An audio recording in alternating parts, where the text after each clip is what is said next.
The second act of the Wano arc has just come to a close, and it's finally time to start the climax of this arc.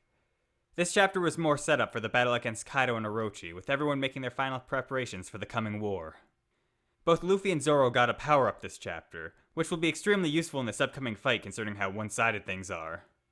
Not only are Kaido and Big Mom working together, each of which is stronger than anyone on the opposing side, but they're completely outnumbered as well, with the enemy forces having about 30,000, while the Straw Hat side only have about 4,000. Let's start off with talking about Zoro's power-up, which is the new sword he acquired named Enma, which is what this chapter is named after. When asked to test it out by chopping down a tree, he accidentally chopped the entire cliffside off. After swinging the sword, Zoro's arm shrank down to the point it looked like he never touched a weight in his entire life. The sword actually has the power to steal its wielder's armament haki to further strengthen itself. And if Zoro was a weaker man, he would have been drained completely into a non-lifting skeleton. Even Brook would have been swoller than him. Luckily for Zoro, he was able to take his muscle back from the sword, so his body proportions would be correct when posing for himself in the mirror.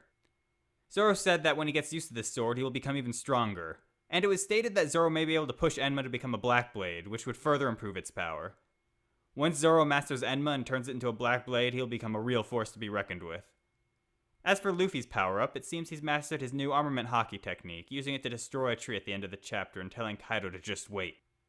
With this technique mastered, Luffy's going to be a real monster on the battlefield, and I doubt anyone but a Yonko or Admiral can stand up to him at this point while in Gear 4.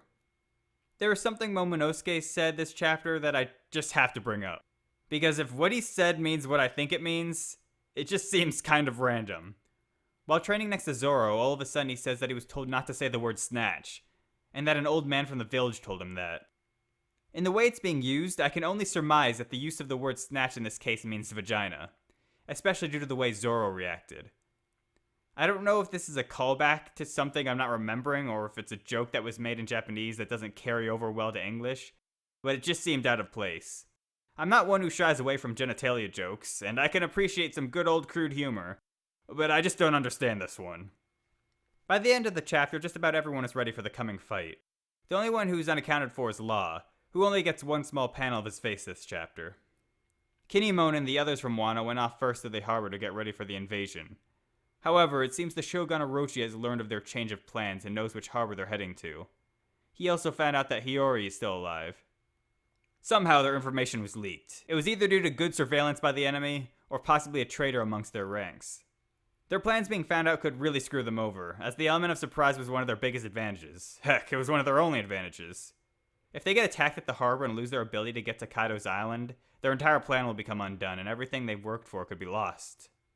But since this is One Piece, we know our heroes will find a way, even if Luffy has to beat up one bastard at a time. Just as Act 2 of Wano has come to an end, my video must now also come to an end. Subscribe to join my Weeaboo pirate crew. I'm gonna be king of the Weeaboos!